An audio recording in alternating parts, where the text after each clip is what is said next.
You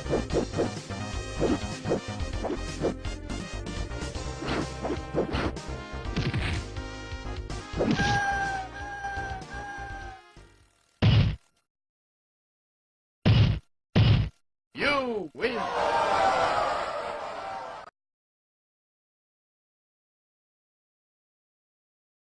So in episode 2 of Survivor, upon returning back from Tribal Council, Chrissy revealed the reason why she didn't play her idol. She said it's because she wants to keep it as a decoy idol that she can play later on. Brilliant! Brilliant! Absolutely brilliant. It didn't even occur to me that you could do that. I was like, yeah, of course, because it is a real idol. So she can either use it so that someone's too scared to vote for her, or better yet, if there's someone she wants out who knows their head is on the chopping block, she could give them that idol and say, don't worry, you'll be fine, just play that idol. But then of course it won't work and they'll go home. That would be brilliant. Brilliant! Well done, Chrissy. Fantastic move. It never would have occurred for me to not play the idol like that for the purposes of keeping it around as a dummy idol. Fantastic. Well done. She's really smart, this Chrissy, as we see later on in this episode. But after Tribal, of course, Ashley was working overtime trying to convince everyone else that the whole power couple of her and JP was not really a thing. She seems to have been successful. Ben realizes that, nah, it's not really the case. But he also says that the core 4 that they had is destroyed. And he says, right now, it's every man for himself, after only one tribal council.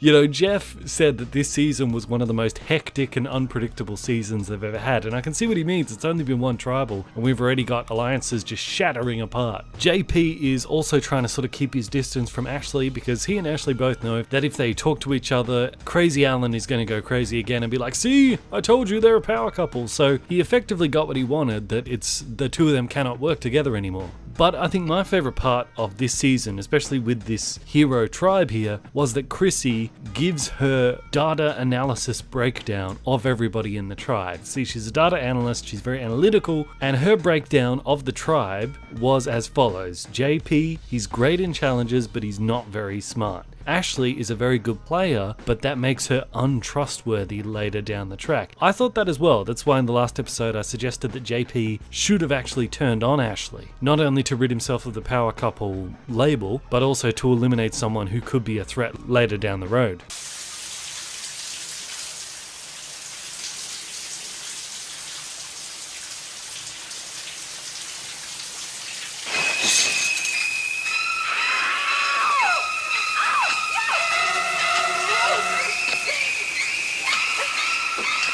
Yeah, I just had to play that clip again. I was very proud of it when I made it. So getting back to Chrissy's analysis of the tribe. She said Crazy Alan is too unpredictable, we all know that. So that means that Ben is her best option. She said that he has the social charm, and with Chrissy's ability to think several steps ahead, together the two of them could be a powerful combination and could go very far in the game. And I think she's right. I'm very impressed with Chrissy. She's got a fantastic read on the tribe. She's making smart moves in keeping that idol as a decoy idol, and she succeeds in getting Ben on board with her. And when you combine all that with the fact that she doesn't appear threatening, she's got like that sort of mum of the tribe vibe that no one would suspect would be so devious. She could be a serious threat in this game. I'm not ready to say she's my number one pick just yet, but she could be a serious threat in the upcoming episodes.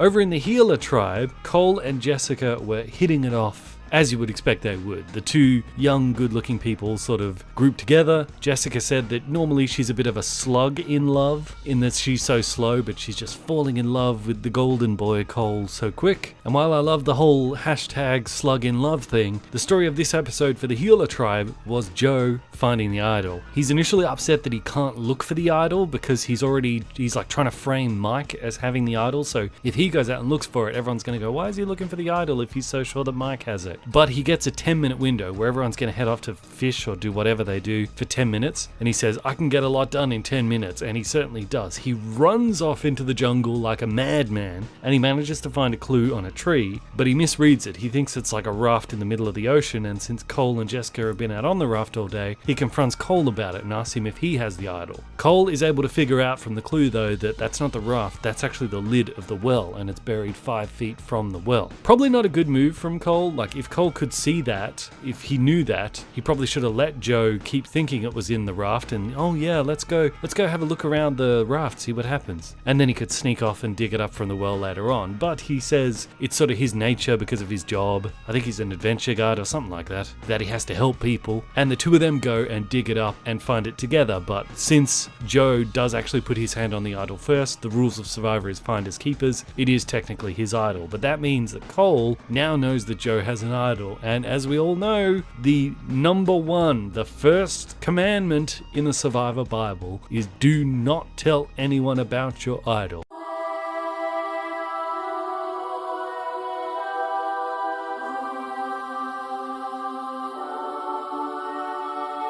We all know that, and Joe's broken it here. So inevitably, without fail, it will bite him in the ass. It always does, and it's probably going to be the reason he goes home. But over in the Hustler tribe, Ryan and Devon were feeling really solid. They were feeling that they got a good alliance going on there, and I think they do seem to have a good sort of relationship. It's kind of a brain and brawn type thing. Devon seems to need kind of a smarter person helping him out, and Ryan definitely needs someone he can trust and also muscle to help him. I definitely like these two. They're a good combination. Ryan says he seems to have a good vibe with pretty much everyone in the tribe except Simone. Nobody seems to like Simone. And for those of you who were wondering what she was talking about when she was thrilled about how she took an aqua dump, well, apparently an aqua dump is where they swim out into the ocean, drop their pants and poo in the ocean while they're floating there.